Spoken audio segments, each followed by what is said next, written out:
изкуства и занаяти, но повярвайте ми, не е само това. Има още много красиви и, кой знае, може би вкусни изненади, но ще дойдете да видите. Мястото е ясно. Град Раковски, централен площад България.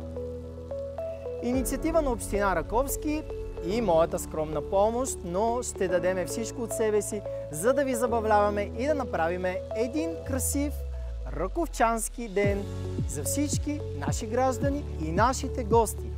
Една огромна група от млади, мотивирани, красиви, талантливи и супер готини хора са се събрали, за да направят този незабравим ден.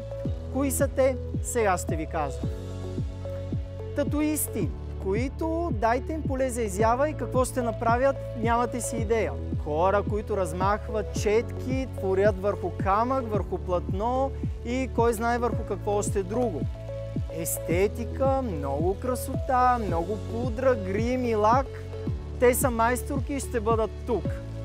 Нещо много вкусно, което да задоволи както претенциозните стомаси, така и хората на красивото изкуство върху тортите. Ще имаме уъркшопи за малки и големи, ще се рисува на стъкло, ще се правят картички.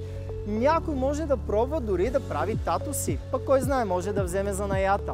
Ще има много красиви изненади, като специалисти в интериорен дизайн и моден дизайн, които пък вечерта ще направят такова шоу на подиума, че ще си мислите, че сте на червения килим на Холивуд.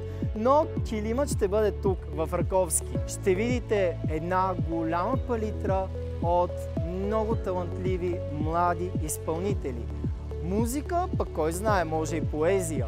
Смятам, че ще задоволиме всеки артистичен каприз.